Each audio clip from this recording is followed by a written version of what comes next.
Yeah. I'm 150 yards from the substation. It was always really aggravating when sit there for 4 days and not have power. Yeah. Yeah. You didn't have a long extension cord. My goodness. Your long thick extension cord, Yeah. Well, I'm glad we all came out generally okay. Way less than what they were. Yeah, my dad doesn't text me about these things. And he was like, "You gotta go. You gotta get out of here." And I was like, "I think we're gonna stay." And he was like, "You text me, I'm coming down with chainsaws. I got water." But he's in the Panhandle. Like, we've been in Florida. I've been in Florida my whole life, and he's been here for 30 years. But it's like this one. I don't know. It was getting hyped up. Yeah, it did a little turn. Yeah. I told people because I was hanging out. I was helping Scott Hunt bag up some stuff on Tuesday night. And he says, "It's good being around you," because I was just like, I think I've been in Florida too long, but I'm always just like, we'll see. I mean, if I was in Tampa, I would have been gone. But that's what I told my dad. I was like, and we're on a hill. We've never had issues with. We lost power for about 20 hours, but not. I know a number of people that didn't.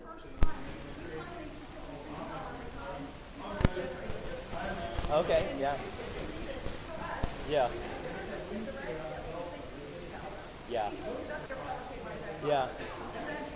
I was telling people, a crew came by and worked like 7, 8 huge trucks worked on our street for like 5 hours and then just left.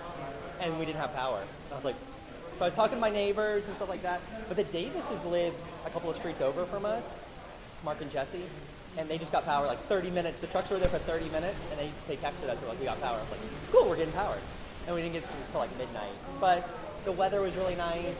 The kids were whiny a little bit, putting them down, but it wasn't. Really? I was surprised because I was telling Les, I was like, I wonder if we won't have internet, but the power came on the internet. Because our internet just goes out when like the wind blows too hard, and like we just lose internet. I'm like, great, cool. That's great. Yes, I was telling her, I met my neighbors who I've never seen. Like, oh, you're out on a walk? The Florida pastime of like looking at the destruction and like driving around. We saw the moons, and I was telling him, and I saw Dave Huff. He was just for a run. I think we were driving around over in Oviedo, and I was like, I texted him, I was like, I see you running around, running out to hurricane. Yeah, I know. Well, he never lost. But yeah.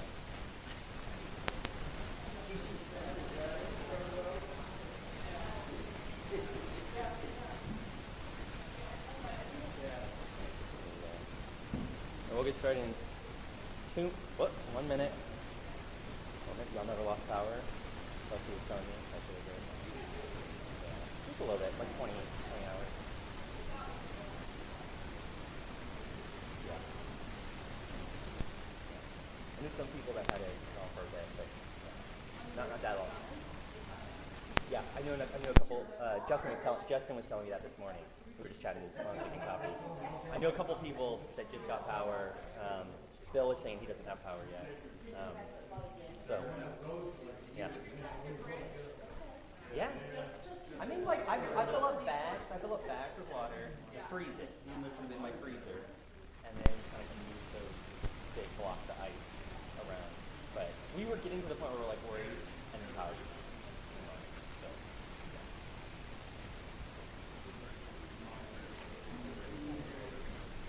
Mike. I don't know which way it goes.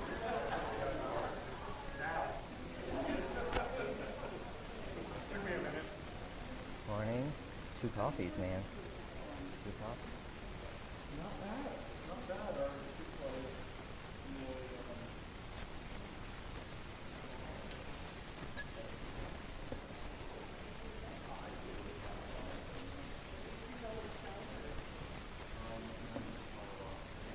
All right.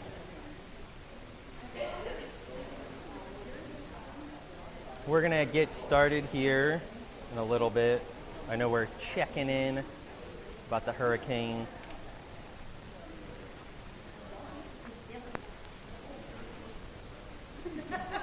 All right, I'm going to pray and I'll get us started. And so thankful that it seems like most people have power back.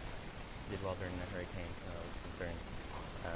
So let's pray and ask the Lord to bless our time. Father, we thank you for your mercy and grace that abounds every day. Father, we are so thankful for your creational power in our lives, that you have created all things by the word of your power. And we are so thankful that the hurricane was not as bad as it could have been. We pray that you would be with people on the coast of Florida, that you would be gracious and merciful to them. Pray that you would give strength to the hands of those first responders who are out there helping people. And we pray that some semblance of normal life will be restored soon. And for this, our time, we pray that you would bless our time as we consider your church and its role in history and how you have preserved it throughout time. And we pray all this in Christ's name. Amen. All right. We are moving on to Charlemagne. He's a very fascinating character. So we'll cover his grandfather, his father.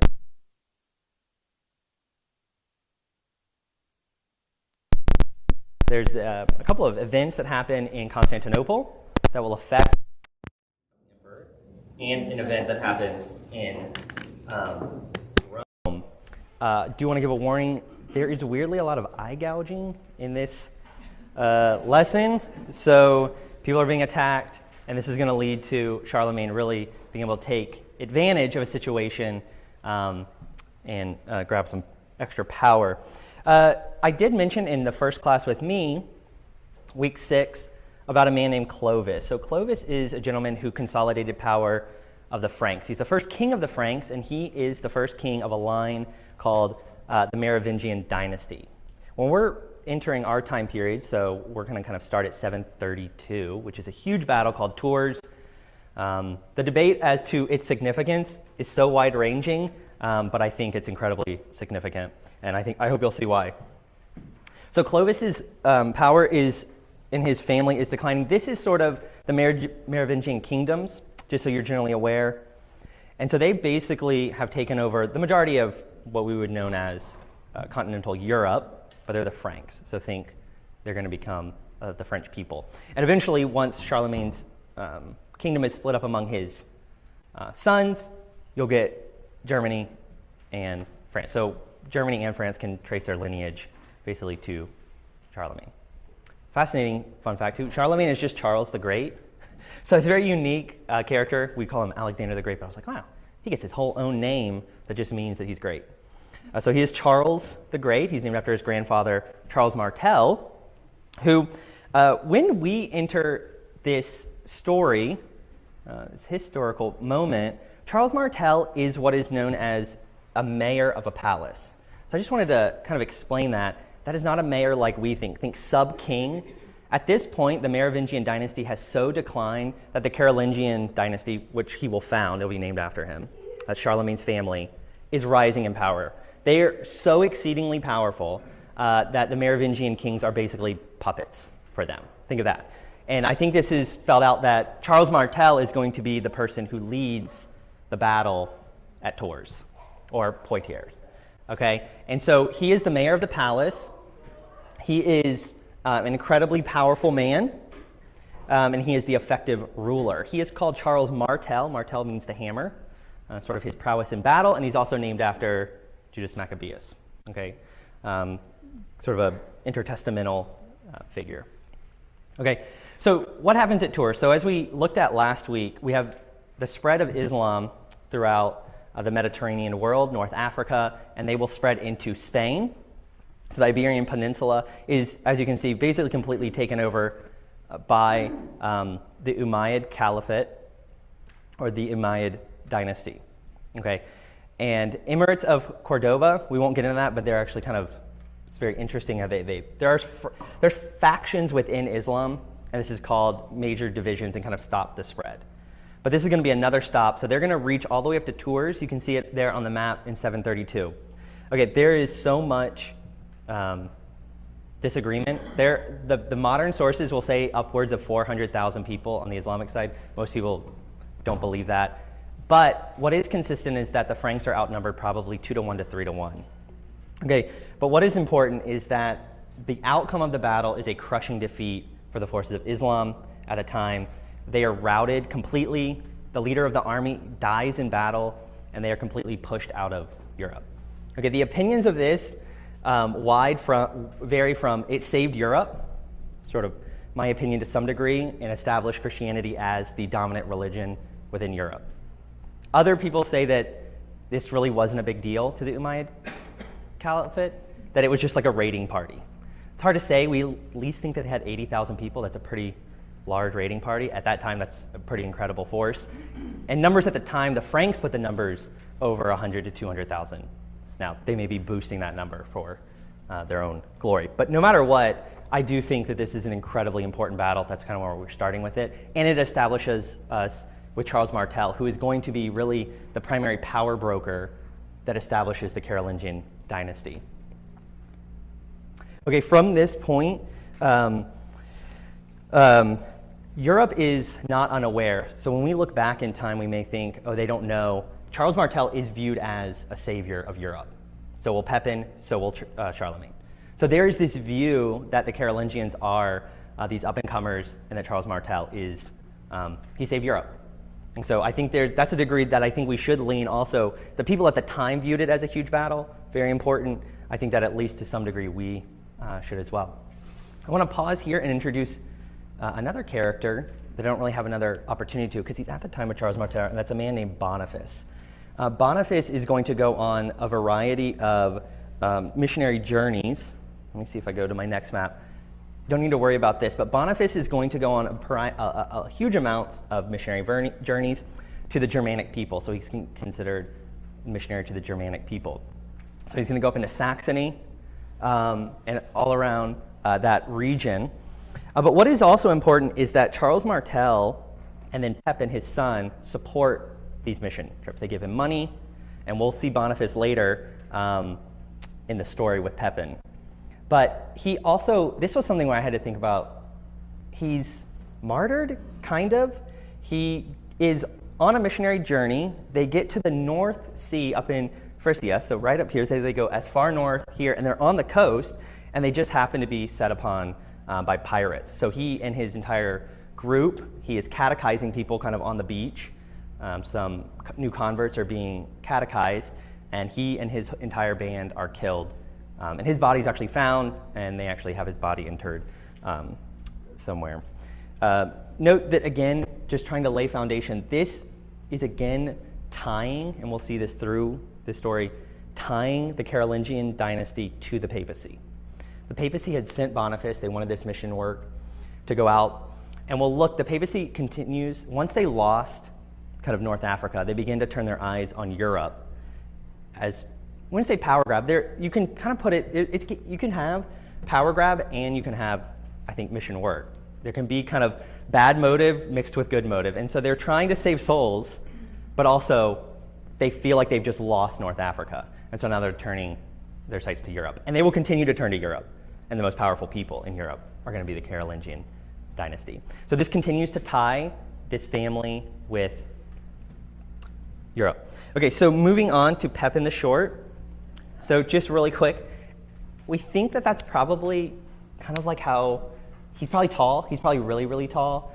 We know that Charlemagne, and I'll give a description. I think there's a really funny description by Charlemagne's contemporary of Charlemagne. But my understanding is we've exhumed Charlemagne's body and he's 6'7", which is like a giant at the time. Like he's enormous. And there's actually a funny point in the description I'll read later about how he describes his height, which is funny. But we think Pepin was probably tall. If he's short, that's pretty strange that his son is so much taller than him. But Pepin is going to be the Carolingian that's going to consolidate power. Okay? He writes to the Pope when he comes to power, and this is very famous. We have this letter. It says, "Is it right that the royal power sit with the person with the title of king, okay, or the person who makes the decisions as king?" Because he's making the decisions. And so the Pope will respond and say, that's not right. If you're the one making all the decisions and you're the one ruling all the people, it's only right that you have the title of king. And the Pope is doing a major political power move. He doesn't want the Merovingians in power, and he's allowing the Carolingians to basically take over. So Pepin will usurp peacefully. It's very strange. I always find these moments in history strange. The Merovingians are so weak that he basically, and I don't think we've gotten to this, but when you have an adversary at this time, you basically send them to a monastery. You would forcibly make them take the priesthood. And so he sends the last king of the Merovingian dynasty to a monastery, and he forcibly tonsors him, okay, which is the haircut. Sort of, it was symbolically known. It was called tonsure, and that happens multiple times. I've just kind of left it out, but it's happening all, like just think like right now in 800s, like kings are just tonsuring people they don't like. Give them the haircut, and this was specific with the Merovingians. They were known for their long hair. It was a sign of masculinity, strength, and power. And so by cutting all their hair off, this was also symbolic. Same will be the case for Carolingians. They have very long hair. So he is then interred as king. Our friend Boniface will anoint him as king. So Boniface comes back around, and he anoints him as king of the Franks. Interestingly, he is anointed with oil, specifically by a priest, to create echoes of Samuel and David. Not Samuel and Saul, they don't like that. Samuel and David. Obviously, he is uniquely tying himself to the church as a defender of Christians. Okay? Because of the pressure from the Lombards around this time, so 774 is when Charlemagne will crush the Lombards. So we're not there yet. Pepin is crowned in 751. The Lombards will pressure Rome, and basically they basically cancel out a treaty that they made. So they begin to pressure Rome and say that we're going to take the city, or you need to pay up your taxes. Stephen, who is the pope at the time, will flee Rome and cross the Alps. This is the first time in history, again, showing a more focused idea on Europe. He will cross the Alps for the first time a pope ever has. He will plead with Pepin to save him, and then for the first time in history, a pope will anoint a king. So he will be re-anointed by the pope, Pepin. Okay, so I'm trying to trace the Carolingian, and also we're having papal authority that we're tracking, because I know I have a lot of questions about how and what is the trajectory of the papacy. This is really the first time ever that a civil magistrate is anointed by a pope, especially a king. And he's anointed a king. He's already a king. And interestingly, there are weird traditions and things, but they mean a lot to people at the time. And so when the pope comes to Pepin at his town, Pepin goes out a certain amount, and they will bring his horse in. So it's sort of symbolic that the lesser is greeting the greater, okay? Keep that in mind, because when a pope flees to Charlemagne, he in no way goes to him, okay? And it's symbolic of who is the greater person, okay, Charlemagne. So, and this is also the first time in history we see Charles. He is a little boy at the time, and he will take the pope's reins and lead him to his villa where he will stay at this point. So that's kind of the first historical account that Charles kind of comes on the historical scene. So he is there, and when the pope anoints Pepin, he also anoints Pepin's two children. He has two sons, clearly showing this is a dynastic kingship that they're establishing. So both Charles and Carloman are anointed as well, okay? So Pepin will be so closely linked with the papacy that we basically have an alliance. Pepin will go and clean out the Lombards, not fully. There will always be a problem until Charlemagne sort of crushes them later. He frees Rome, and then he donates what's called the donation of Pepin. He will donate various territories around Rome, which is the foundational territories for the papal states that exist today. Okay, so if you're familiar, there is a country called Papal States. I think it's like the smallest country in the world. It has like 200 people in it. That is donated by Pepin, okay, at this time, that exists to this day. Okay? All right, so we're going to move on to Charles. Okay? So Charles the Great will come on the scene, and I did want to give a description of him. So Einhard is a court biographer. He's kind of our primary source for Charlemagne. He clearly says false things. Like, we'll get to the point where he says, Charlemagne said, I never knew he was going to anoint me emperor on Christmas Day. I mean, that's rejected by like everybody. He knew. I mean, and it's clear. But here's what he says. Charles was large and strong and of lofty stature, though not disproportionately tall, so indicates he's tall. And so he says, his height is well known to have been 7 times the length of his foot.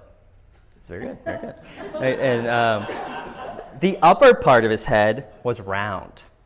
His eyes very large and animated, nose a little long, hair fair, and a face laughing and merry. Thus his appearance was always stately and dignified, whether he was standing or sitting. Although his neck was thick, somewhat short, and his belly rather prominent. But the symmetry of the rest of his body concealed these defects. Very proportionate. Again, his foot is 7 times the length. He's very proportionate. His gait, I love this. Like, ladies, tell a man this. His gait was firm. His whole carriage manly. His voice clear, but not so strong as his size led one to expect. So he's big, and we think he has like maybe like a squeaky voice. I don't know. Maybe not squeaky, but I love the foot thing. And powerful gait. Powerful gait. Well, a man who conquered almost all of Europe, hopefully he has a manly carriage. So he, and this was my favorite fact too that Einhart tells us. He says, in old age, his doctors made him boil his meat. And he got very grumpy about this. So I felt like that was very relatable, as the kids say. Boiled meat. Okay, so he comes to power in 768. He and his brother Carloman will split the kingdom. But lucky for Charlemagne, his brother, I like this one. He says 3 years later, Carloman died of a severe nosebleed. So whether he had him killed, it's unclear. Some people play up the fact that they were at kind of butting heads. Were they potentially going to go to war? Others argue the exact opposite. That's where you get some of these issues where whether or not the brothers really had true animosity. But Carloman dies. It's pretty clear, at least from the text, they consistently say that he died of natural causes. But again, who's writing these history books? And so at this point, in 771, he is sole king of the Franks, so he has dominion over all of this. And you can see, and we'll go over some of his conquests, the dates are here as he continues to take over. But in 771, he is king of the Franks, and he will go and quash the Lombards completely, and 3 years later, and he will reconfirm the donation of Pepin. Because at the time, this was very controversial because of tax base, obviously. So many in his kingdom wanted him to take these lands back, but he said no. Again, confirming his ties to the papacy. Okay, they're complete ties. This is, think, political alliance, basically, with the Pope obviously having the religious element here. Okay, just a couple of extra things on Charlemagne. At this time, he is in conversations with a lady named, which we will get to, Irene, who is at the time empress or co-empress in Constantinople. There's potentially going to be a marriage alliance between Charlemagne and Charlemagne has a lot of daughters, lots of daughters. And so he's going to marry off one of them to Irene's son and emperor at the time, Constantine VI. This falls through because the Byzantines invade southern Italy on behalf of the Lombards, trying to reestablish Lombard support. It's just crushed by Charlemagne, and then he kind of calls off this marriage. He's very upset about this. And then in 792, just to bring us up, there's a rise at this time of the heresy of adoptionism. There was a monk who was going around. Adoptionism is just the idea that Jesus was sort of became the Son of God in his earthly ministry. This specific form was that at the baptism of Jesus, he's adopted as the Son of God. Right? This is basically a modified version of Arianism, and so he has a council, small c council, and they sort of crushed that heresy at the time. Okay, so that brings us kind of to our initial stopping point. I'll stop for questions if we have any general questions, or I can clarify anything. And then we're going to kind of move to 2 different places. We're going to jump to Constantinople, we're going to jump to Rome, and then we're going to jump back to Charlemagne, and he's going to sort of be crowned emperor and what led up to that.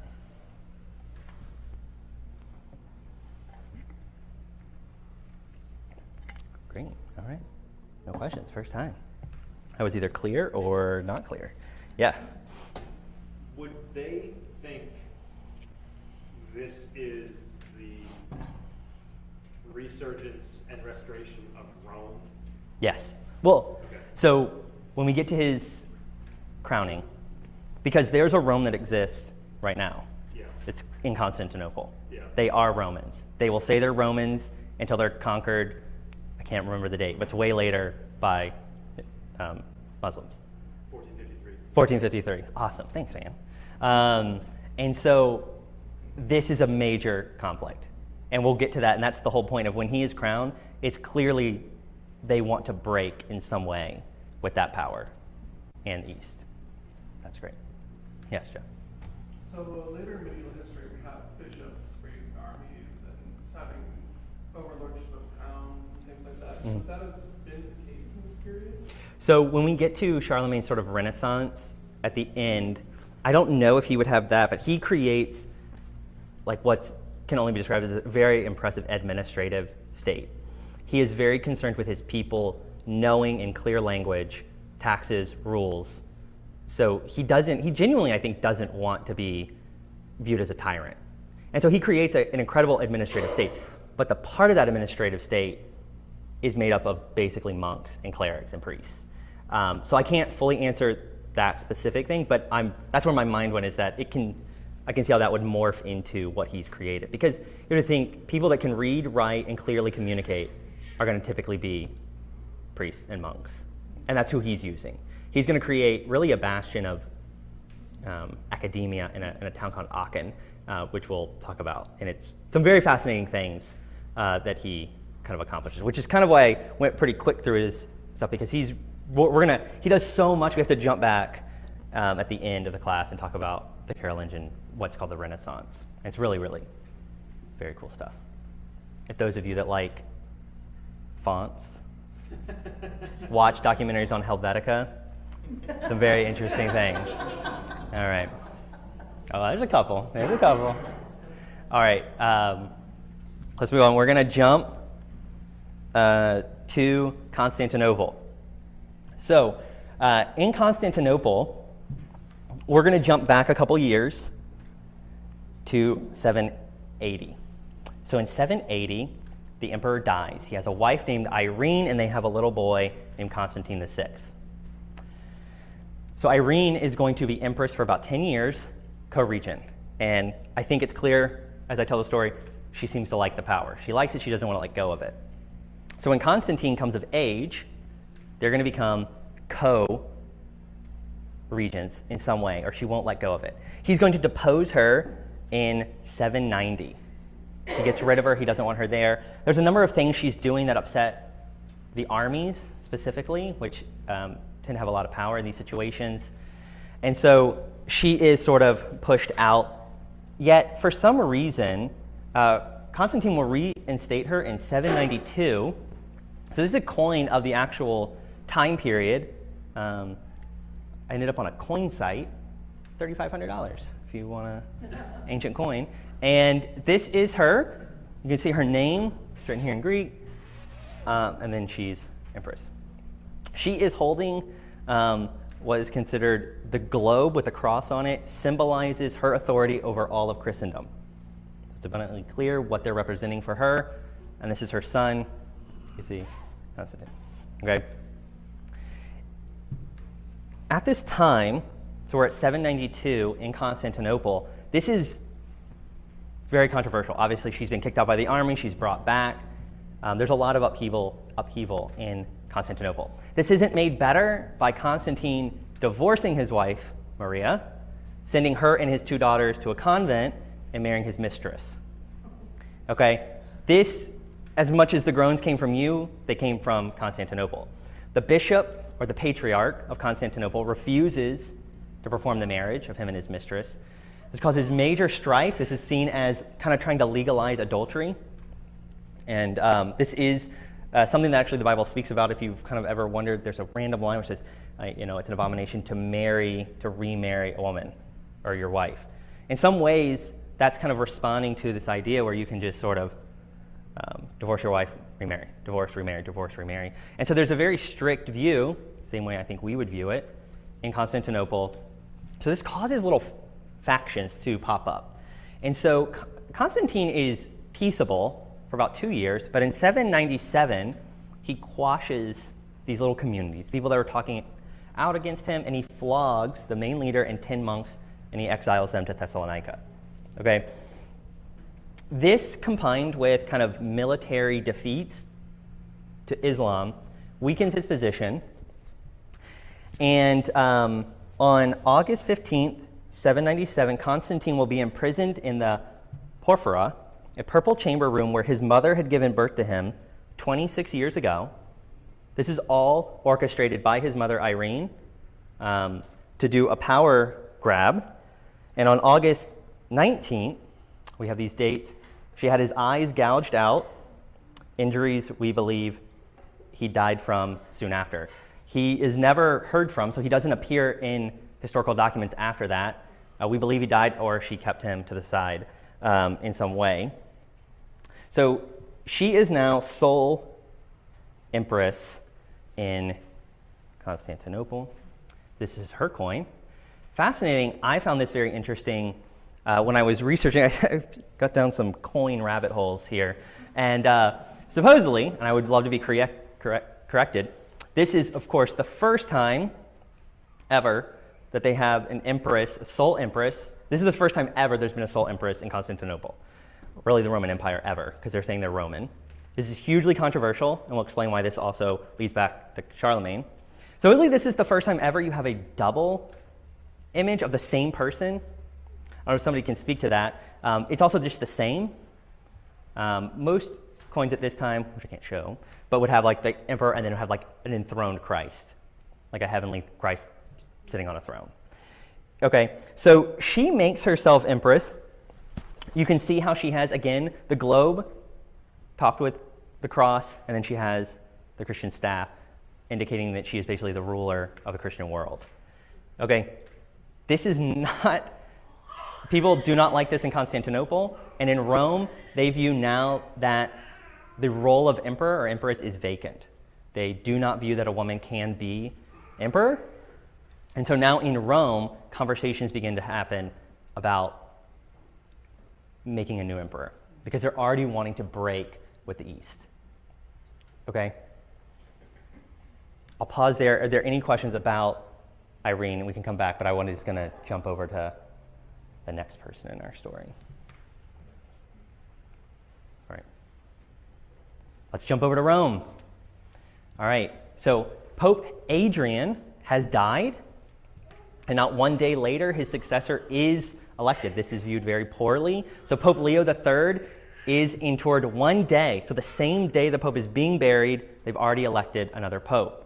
Why this was done, it could be that they were trying to avoid Frankish involvement. Again, there's such a close link between the papacy and the Franks that they could be avoiding that. But most likely, this role, the title of Pope, had become so politicized between families at the time that they were trying to avoid that.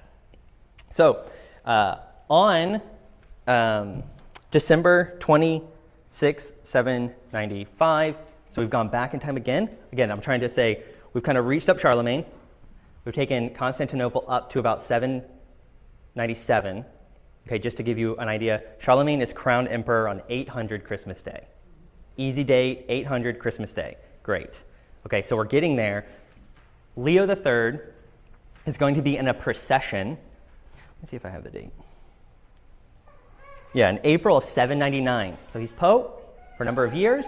In 799, he is in the streets of Rome. He's leading a procession, and he is attacked by two family members of the former Pope. He is so brutally beaten. There's two different attacks. So the first attack, they beat him and kick him while he's on the ground. They try to gouge out his eyes and rip out his tongue. And just to give a little bit of context, because I'll introduce a character a little bit later, but I'm going to introduce him now. My name is Alcuin. He's considered the smartest man in Europe. Previously, he had met with Charlemagne, and Charlemagne had basically convinced him to come to his court to work for him. So he was want to say beguiled, but he liked the idea. So Alcuin, at this time, previously between when the Pope is elected in 799 when he's attacked, receives a letter from a friend, which is so funny, that is so disturbing to him that he burns it. It's concerning the Pope. Activities, things going on potentially in the Pope's life that is so disturbing to Alcuin, he burns the letter. We know he burned the letter because he wrote his friend. We have tons of Alcuin's letters. It's actually, if you like letters, you like historical letters, Alcuin, we have a lot of his letters. He told his friend, your letter was so disturbing, I burned it. Okay, I don't know if that's really great telling us, but we know that he got this letter. That's going to come up again, because I think it's hilarious. Burns 2 letters. And so let me read from a contemporary source. There's a book about the lives of the popes that came out around 850, and it details this event, and this goes into the second attack. So the Pope is beaten in the streets, and then he's drugged into a monastery, and they say, they dragged him to the confession in that monastery's church, and in front of the venerable altar itself, again, for the second time, they cruelly gouged his eyes and his tongue yet further. They beat him with clubs and mangled him with various injuries, and left him half dead and drenched in blood in front of the altar. And that's the Liber Pontificalis, kind of a contemporary 850s, it's just the lives of the popes. Okay, so he is, twice they tried to gouge out his eyes and his tongue. They actually fail. This is viewed as a miracle in the streets of Rome, so he actually can see and he can speak later. Pretty botched, sort of a botched attack. And this actually kind of will spread. Leo III is not popular because think of Alcuin up in Aachen. Let me see if we can, you can't see it. Aachen's way up north. If he's getting letters about the concerning aspects of the Pope, think that people on the streets are generally aware. This is probably the attack, though, is probably a political power play because it's direct descendants of the previous Pope. So again, trying to tie, we've got the Pope being tied to a political family. We've got the degradation of the papacy as we kind of are getting word of sort of the moral degradation of the Pope. And also he's attacked by family members, not followers, but family members of the previous Pope. Okay, so I'm just trying to kind of lay that sort of papal development for you. He is going to flee to Spoleto. Charlemagne has a duke there that's a friend of his, and then they will meet farther north at a town called Paderborn. As I mentioned before, Charlemagne will go from Aachen down to Paderborn. It's not on the map. But the Pope has to go all the way. Okay, and again, it's symbolic of him not meeting him. And the Pope will stay there for 3 months, and it's believed at this time that they completely kind of hash out anointing Charlemagne as emperor. So you've got 3 sort of people that are the most powerful people. And in fact, I know I kind of threw Alcuin under the bus because he's burning letters and then he writes about it.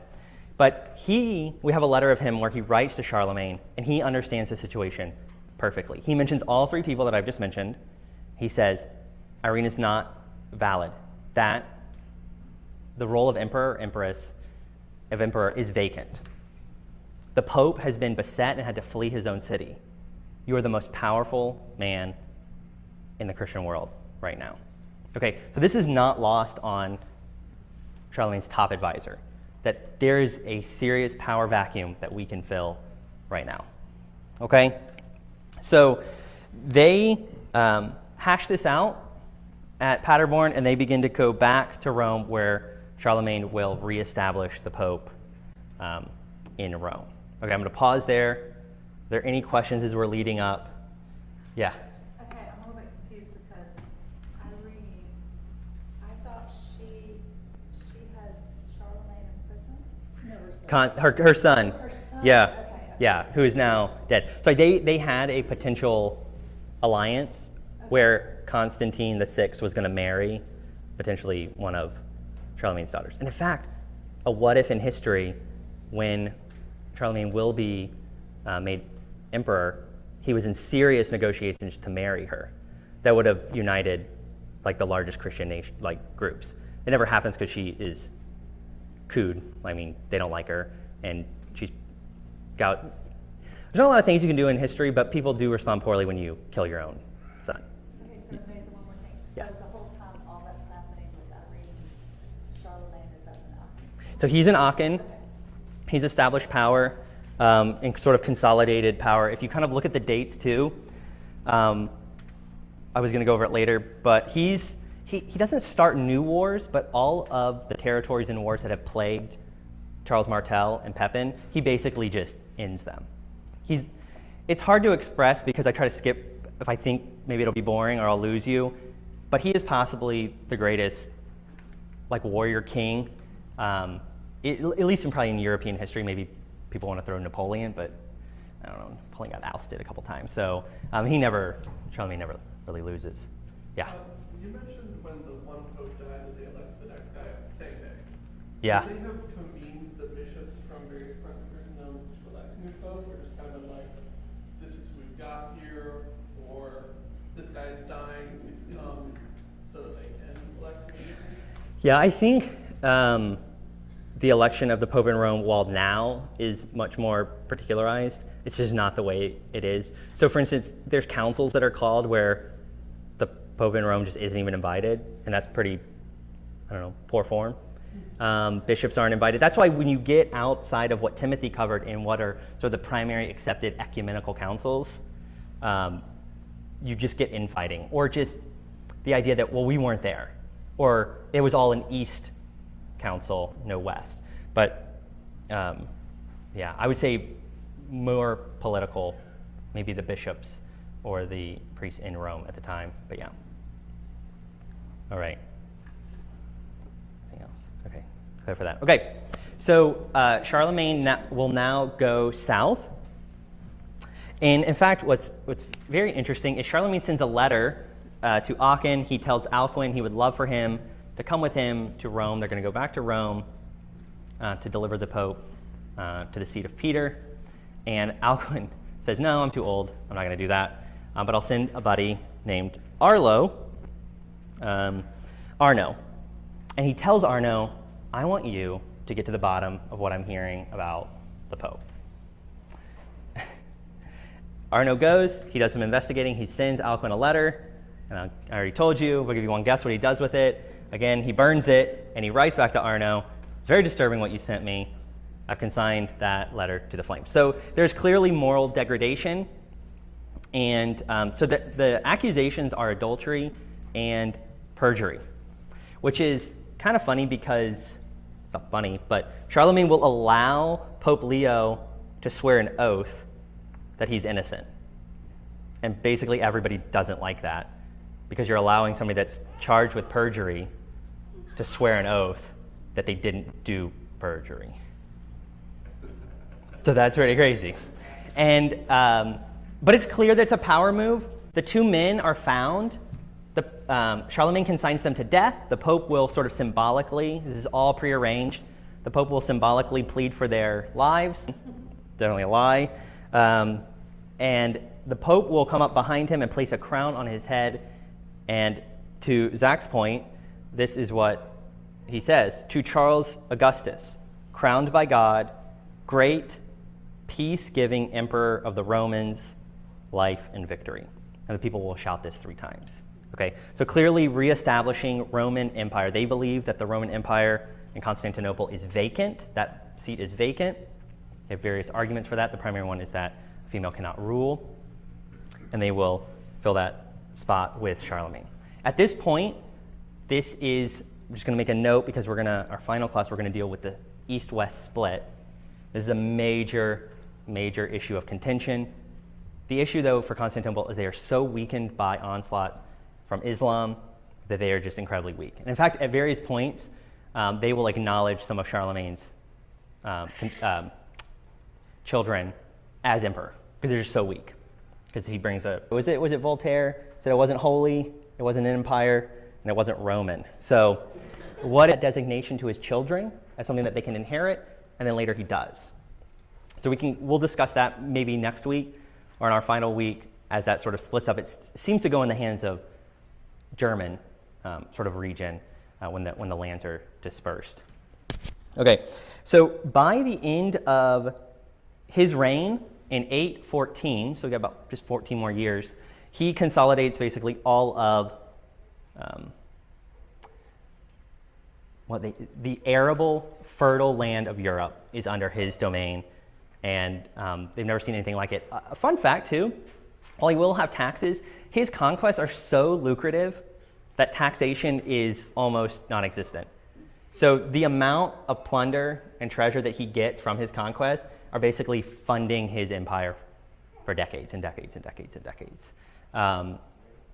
From that point, I wanted to transition to sort of the Renaissance. We really need to cover that. I have a fun fact, though. He is the King of Hearts. And what's fascinating is the image of all the kings are just Charlemagne. so it's just like, when you see it, you can't unsee it. It's just him over and over and over. And in fact, maybe David would have a beard, but it's like, Caesar definitely wouldn't. And then Alexander the Great. I just love that it's just all him. And that's the look of a Carolingian like king. And in fact, it's probably wrong. They were probably mustached. There's actually a book called Charlemagne's Mustache. I didn't read it. I guess it's a sign of power. But again, very interesting. So, fun facts. And that's Charles. Okay, the Carolingian Renaissance. So, I don't want to go to that yet. As I already stated, he created an impressive administrative state. He has an enormous empire stretching across Europe, and he is very concerned that his people know rules, laws, administrative things that he wants them to. So he has an impressive administrative state that would spread his decisions across Europe so that people are aware. He is so concerned for his people in a way. He is a warlord. He does atrocious things that we sort of skipped over in some ways, things that happen in war and other various things. It's obvious he's having political maneuvers, and he takes advantage. He's great at seizing an opportunity. I mean, I think great men do and are able to do that. But he is very concerned with his people. He's concerned with their welfare, and he's also concerned with their education. So he also will institute major educational reforms in his kingdom. The first being that he will establish Aachen as sort of a bastion. I don't know what he's trying to create. Athens, some sort of Alexandria, library of Alexandria, and he is going to try to persuade people. Alcuin is one of those. He is from York, so he's actually from the British Isles. And at this time, England sort of and the monks there had a pretty solid reputation as being highly educated.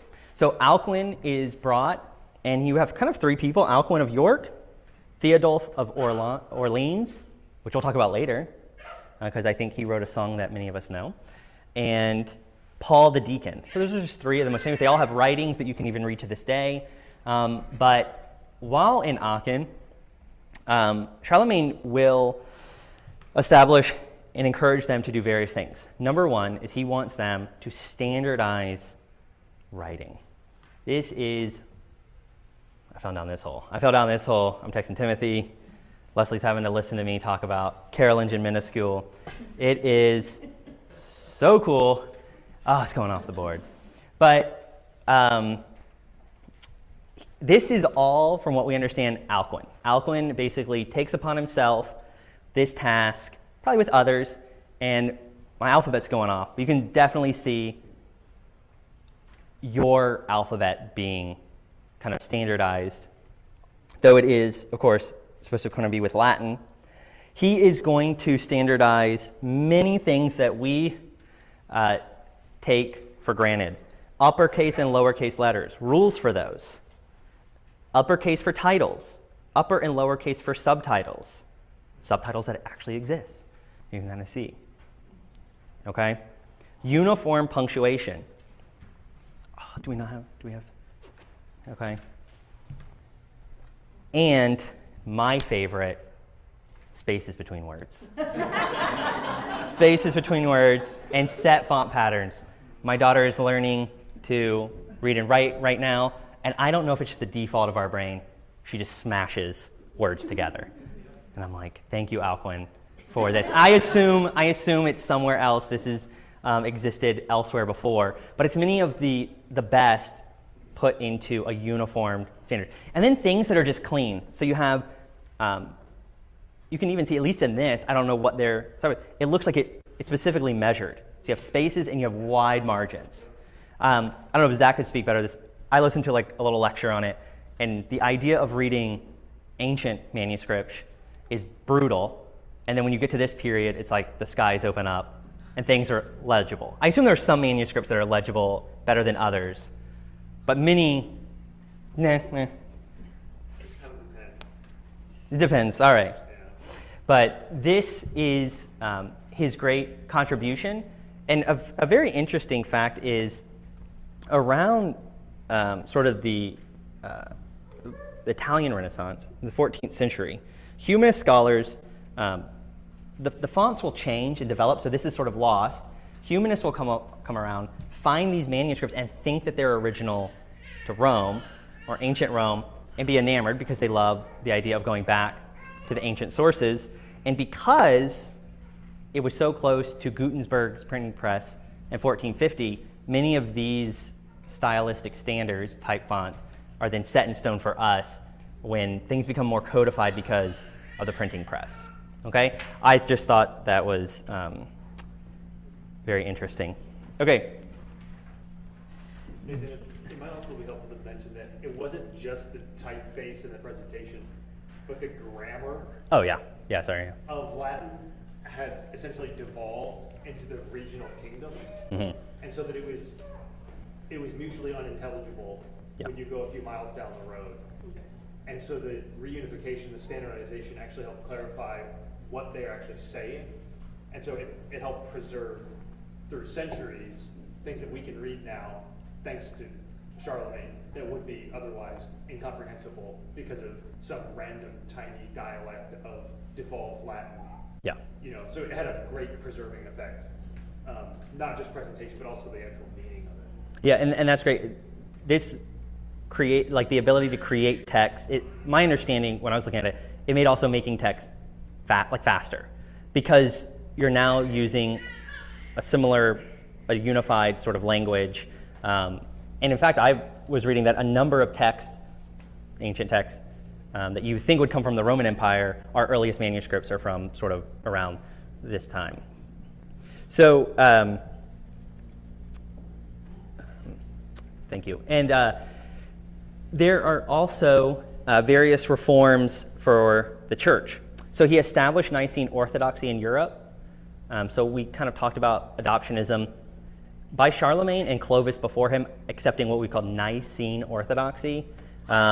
Arianism is sort of still around, but around Charlemagne, for various reasons, he is very willing to put, I wouldn't say necessarily he'll put heretics to death, because there are clear, large Jewish communities. He's tolerant of them, but when he is conquering, in his view, he is definitely conquering also to convert people. And he will attack various pagan tribes when they have, very famously, they had this kind of tree or this pole that they worshipped, and he intentionally kind of sought it out to chop it down. So there are those elements, and there is also church reform. The establishment of Nicene Orthodoxy in Europe, he is the first one that we are aware of mandatory tithe. So there's a mandatory 10% tithe. How this is instituted was unclear to me. It could be at a kind of a land level, how much property or land you own as a kind of a gentry. He uniformed the Roman liturgy. Again, it's unification. He is concerned about unifying various things. So while the Roman liturgy, the Roman Catholic Church, they had a liturgy, different regions would have their own sort of order of the Mass or something like that. He unifies that in his kingdom. Okay? Another is he educated clergy and he gave sermon examples. So this is actually really funny to me. There's some example that he heard enough really bad sermons, or he had it brought to him that there were really bad sermons, or people just weren't even preaching. Like he would go and then they had not prepared anything. And so he has actual sermon samples that he will then hand out and say, if you can't prepare something, just read this when they come up. So I think that's fascinating. And he he made sure each church had a Latin Bible. So if he found out that your church did not have a Latin Bible, he would try to make sure that you had a Latin Bible. Building projects, there's huge building projects from 768 to 855, so that stretches a little bit past his life, with 30 cathedrals in Europe. So if you go to Europe, huge amounts of cathedrals were built at his time, and then 417 monasteries are built within this time period. So major building projects. There really is a renaissance under Charlemagne, building, education, church reform. That's hard to even give. I took like 10 minutes at the back of the class to explain, but this is really what most people are most fascinated. And hopefully that encouraged you to sort of look out for that and read about that. It's very fascinating. Okay, my last point before we end, I'll take some questions if we have it, is I mentioned him, Theodulf of Orleans. He was elected as a bishop under Charlemagne, is imprisoned under his son, and while he's imprisoned, he writes all glory, laud, and honor. So all glory, laud, and honor comes from this period. I always like to kind of move some songs in there. I ran across that, and so that was very fun. So final, I'm kind of at the end here before I close. Do you have any summarizing or any questions, clarifications, or I guess anything to share? Yeah, Timothy. What's the average citizen's church experience like at this time? I don't know, Timothy. This is, yeah, it doesn't have a sermon prepared. I'm actually very interested. I was actually thinking, because I actually got a book. I must have misread it, said Lives of Medieval People. And I was like, cool. And then it was just the lives of great men. It had 2 pages on Charlemagne. It started with Charlemagne, it had 2 pages. I was like, well, why did I get you? And so I am interested in that. That was something I was going to hopefully do next week or our final week. It's very difficult at times to get what a lay person's life is right now. What I did hear, and they don't like the term, is that feudalism is definitely developing. You could use the term, but when I was looking at it, a lot of historians say that there are the inklings of that sort of system for peasantry, but not highly developed in that way. And I would assume you're fighting. You're in the army a lot. I mean, he is running campaigns constantly. So, yeah, Nolan. So is this where the traditional Latin Mass comes from? Oh, no, I would assume with Jerome's Vulgate, I mean, that's when 400, when is his? I mean, Augustine isn't necessarily, he's writing his own sermons and all that. So I don't know what you mean by traditional. I'm saying like before Vatican II, there was a way that they did liturgy and Oh, yeah. do that anymore. So is this where that standardized liturgy came from during this time period? I don't know. Latin is the language that is spoken at the time. If you mean, I know kind of what you mean, which is that you're not doing the Mass in the Vulgate of the people. And that fluctuates. Like the service. Yes. The service is all Latin. Yeah, and so that's what you're getting to, that's your point about not being able to preach. So like your average priest during this time probably knew nothing, like didn't know how to preach, didn't know how to do any pastoral care, because there's no training. What they could do is the Mass. So they could recite the Mass, maybe from memory. They may not even have a Bible. Yeah. Charlemagne is changing that. He wants priests to have pastoral abilities to actually preach and visit people and do things. Yeah. Rather than just be reciting the Mass. But yeah, this is when the Mass is developing. Yeah. I know that there were multiple reports to Charlemagne that even when trying to do the blessing over the Eucharist, where we get kind of hocus pocus and that word, it's completely mangled multiple times. So yeah, people do not know Latin. They don't even know how to do from memory. There's reports to him that priests can't even bless the Eucharist. And if you genuinely believe in transubstantiation, this is a huge deal, because that's the debate of, if the words aren't said correctly, is there truly a blessing happening? But yeah, there's definitely development. Latin is the sort of the standard, but to the degree that like J.R.R. Tolkien will sit in the back of a Mass in English and just recite everything in Latin because he wants everything in Latin and this is what he wants. I don't know that they're necessarily thinking like that, but they could be. Right. All right. Well, I will close this out. We're kind of on time. I will close this with a prayer from Alcuin. Eternal light, shine into our hearts. Eternal goodness, deliver us from evil. Eternal power, be our support. Eternal wisdom, scatter the darkness of our ignorance. Eternal pity, have mercy upon us, that with all our heart and mind and soul and strength, we may seek thy face and be brought by thy infinite mercy to thy holy presence. Through Jesus Christ our Lord. Amen.